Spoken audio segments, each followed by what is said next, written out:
ஒருவருடைய ஜாதகத்தில் கேது இருக்கும் நிலைமையை வைத்து யார் யாருக்கு ஆபரேஷன் நடக்கும் என்பதை பார்ப்போம். இதில் இந்த படத்தில் உள்ளது சிம்ம லக்கணமாக போட்டிருக்கிறேன். சிம்ம லக்கணத்தில் கேது இருந்தால் அப்பாவிற்கு ஆபரேஷன் நடக்கும். இரண்டாவது இடத்தில் கேது இருந்தால் இந்த ஜாதகனுடைய மாமியாருக்கு ஆபரேஷன் நடக்கும். மூணாம் இடத்தில் கேது இருந்தால் மூத்த சகோதரர் அல்லது சகோதரிகளுக்கு ஆபரேஷன் நடக்கும்.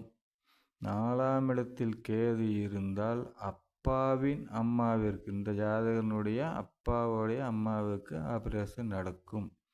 5ல் கேது இருந்தால் இந்த ஜாதகருக்கே ஆபரேஷன் நடக்கும். 6ல் கேது இருந்தால் அம்மாவின் மூத்த சகோதரர்களோ அல்லது சகோதரிகளுக்கோ ஆபரேஷன் நடக்கும். 7ல் கேது இருந்தால் ஜாதகரின் இளைய சகோதரர்கள் சகோதரிகள் அல்லது மாமனாருக்கு ஆபரேஷன் நடக்கும். 8ல் கேது இருந்தால் இந்த ஜாதகனுடைய அம்மாவுக்கு ஆபரேஷன் நடக்கும். 9ல் கேது இருந்தால் இவருடைய மாமனுக்கு அல்லது இவருடைய குழந்தைக்கு கூட ஆபரேஷன் நடக்கும். 10ல் கேது இருந்தால் அம்மாவின் இளைய சகோதரர்கள் அல்லது சகோதரிகளுக்கு ஆபரேஷன் நடக்கும். 11ல் கேது இருந்தால்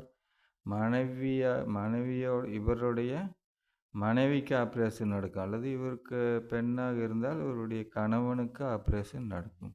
12ல் கேது இருந்தால் இவருடைய அம்மாவின் மாமனுக்கு